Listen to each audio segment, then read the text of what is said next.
to show you today. How are you all? So this is a building model our students made before, and if you recognize, you know that if you walk around Hong Kong in the older part of the city, you can see many of them. You call them Thong Lao, right? So there are, we build up another model, some kind of details, and you also know that where you can see them a lot. I have one more model to show you.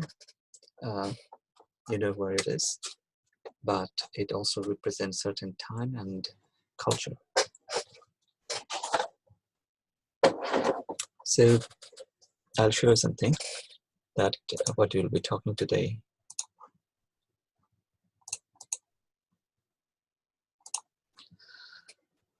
Yeah, so today's lesson, if you look more, I show you some doors from different places. There was one photographer, he liked to take a picture from different doors in different places. And when we put them together, actually he put into different albums. You can see there are a lot of doors with many details, and some of them similar, some of them may not. But when we flipped to another album, we started to see within many variations, they have something a little bit common, and we move more. We started to see, okay, they have like kind of some characteristics, each of them. And we started to recognize they may be from the same city or same town. So this kind of tiny details, just looking at the window, can sometimes start to tell you the sense of place or location. Remember the very first day in our class, we talked about, I showed you these 4 pictures. And apart from that, C, all other 3s are quite common building, means it's not a famous historic building or landmark. But you successfully could tell quite quickly that where you can see this building and where they come from in particular time or something. So very much like they have a particular identity, this kind of building is telling very sharply that where they are from and kind of what kind of tradition they carry. So you can understand that today's our topic is basically built heritage. And some people say that the buildings are also a production of a certain culture. And built heritage is one of those 3 types of heritage we basically talk about. So before we go to that, about the built heritage, we need to know like what is the built we are talking about, or roughly the built environment. So anything around you made by man, you can call built environment. Made, I mean, something like made of brick, plaster, wood, metal, whatever material, but by people actually. So in another way, you can call this could be include that is tiny small things, a statue, a column, or might be a small monument or big monuments. It might be buildings, or a building and they're sitting, streets, paving, bridges, or might be a certain site, say like the riverfront, or might be an entire town or building. So many different scales of man-made things that is surrounding us and making our environment is we call built environment. Now remember, like in the week 5, I give you like 4 different kind of landscape. Our class was like distributed in 4 different landscapes, and you based on this different landscape, say tundra, the Sahara Desert, or say Polynesian island, or the tropical Amazon forest. and you looked at how different kind of resources and climatic conditions make you to build up your own kind of settlement. And this making or intervention or object output of our living culture is that built heritage you talked. So this is like one kind of production of our cultural activities, of our knowledge and something. So it's a track as well, of course.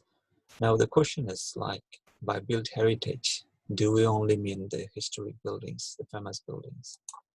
We also discussed it before, like this photo, very famous landmarks or historic buildings like Eiffel Tower, Taj Mahal, or the Sydney Opera House, or the CCTV buildings.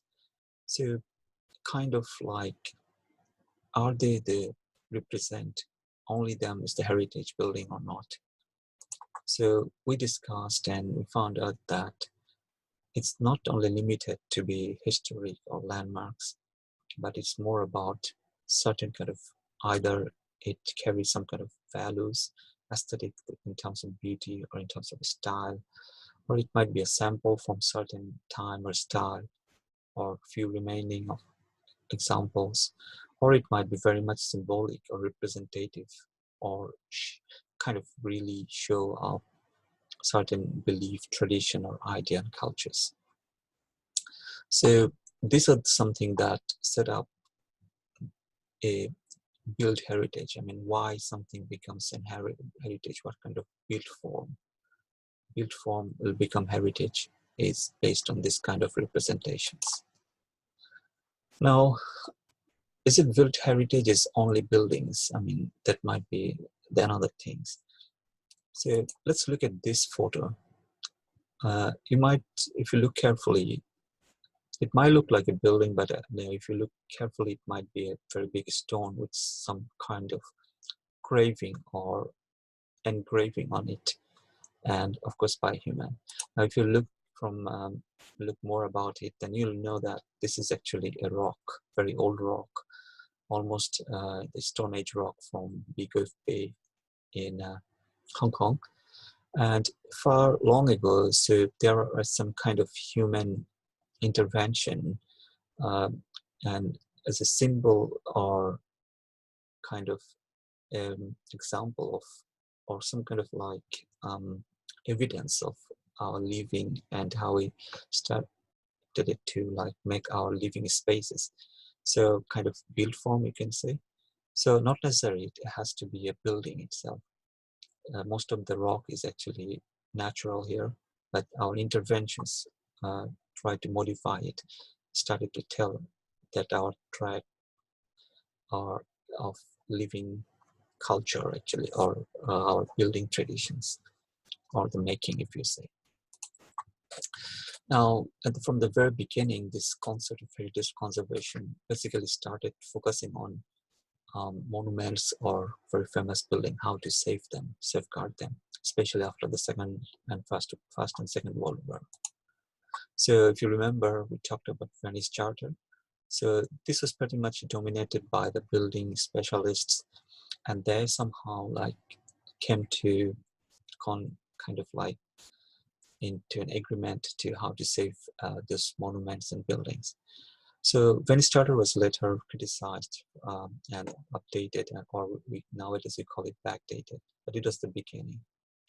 So two major organizations in heritage conservation, UNESCO and ICOMOS, involved in this, and later, the Bulla Charter and others.